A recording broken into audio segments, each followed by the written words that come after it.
আপনারা জানেন যে অন্নপূর্ণা ভান্ডারের ফর্ম বিলি আজ থেকে আনুষ্ঠানিকভাবে শুরু হয়েছে। সেক্ষেত্রে কিভাবে সেই ফর্ম ফিল আপ করবেন আপনাদের মুশকিল আসান করে দেবো এক্ষুনি। দেখেন কি আছে বলুন তো। আমার হাতে ফর্ম আছে, অন্নপূর্ণা ভান্ডারের ফর্ম। আপনারা জানেন আজ থেকেই অর্থাৎ বুধবার থেকেই এই অন্নপূর্ণা ভান্ডারের ফর্ম বিলি শুরু হয়েছে। আমি জানি আপনাদের মনের মধ্যে হাজারো প্রশ্ন যে ফর্মে কি ফিল আপ করতে হবে, কি কি বিষয় মেনশন করতে হবে। তাই চলুন একেবারে চট করে আপনাদেরকে জানিয়ে দিই ফর্মে ঠিক কি কি আপনি নথিভুক্ত করবেন। প্রথম পেজ 12 পাতার পেজ রয়েছে, কিন্তু আগে এটা মেনশন করে দিই 12 পাতার পেজ। এবং প্রথমেই থাকছে পরিবারের প্রধানের নাম। দেখুন পরিবারের প্রধানের নাম একেবারে পুরো নাম এখানে লিখতে হবে বলেও দিয়েছে। তার সঙ্গে জন্ম তারিখ, পরিবারের প্রধানের জন্ম তারিখ এখানে লিখতে হবে। তার সঙ্গে পরিবার প্রধানের লিঙ্গ পুরুষ মহিলা না অন্যান্য সেটাও ঠিক দিতে হবে। পরিবারের প্রধানের আধার নম্বর সেটাও ডিটেলস দিতে হবে। একই সঙ্গে যদি ডিজিটাল রেশন কার্ড থাকে তাহলে তাও এখানে মেনশন করতে হবে নেক্সট কলমে। এবং পরিবারের সদস্য সংখ্যা সেটাও একেবারে সংখ্যা এখানে মেনশন করতে হবে। তারপরে 7 নম্বর কলমে থাকছে ঠিকানা, আপনি কোথায় থাকেন স্থায়ী ঠিকানা সেটা কিন্তু মেনশন করতে হবে। এটা কিন্তু খুব ইম্পর্টেন্ট, মানে স্থায়ী ঠিকানা অস্থায়ী ঠিকানা নয়।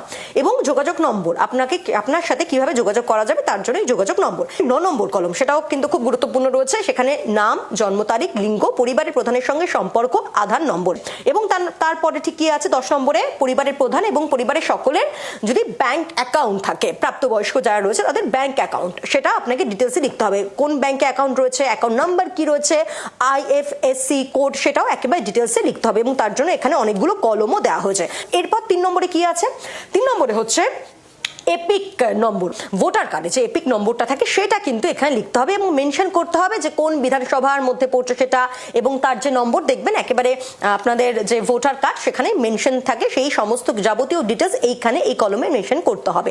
12 নম্বরে হচ্ছে যদি আপনার কাছে কোনো রকমের সার্টিফিকেট থাকে, SC ST OBC যদি সেই রকম কোনো সার্টিফিকেট থাকে আপনার, তাহলে সেই কলমে আপনাকে টিক দিতে হবে। এই যে এখানে সেইগুলো মেনশন করা আছে। আর তারপর হচ্ছে আপনার রেশন কার্ড বা খাদ্য ভর্তুকি যদি কিছু থাকে, রেশন কার্ড তো আমাদের সবারই আছে, সেই রেশন কার্ড এখানে মেনশন করতে হবে আপনাকে 3 নম্বর। এবার 4 নম্বর পেজ, সেখানে হচ্ছে আপনার যদি ডিজিটাল রেশন কার্ড আছে সেটা কি আছে, যদি হ্যাঁ থাকে আপনি হ্যাঁতে টিক দেবেন, যদি না থাকে তাহলে না, তাহলে মিটে গেল।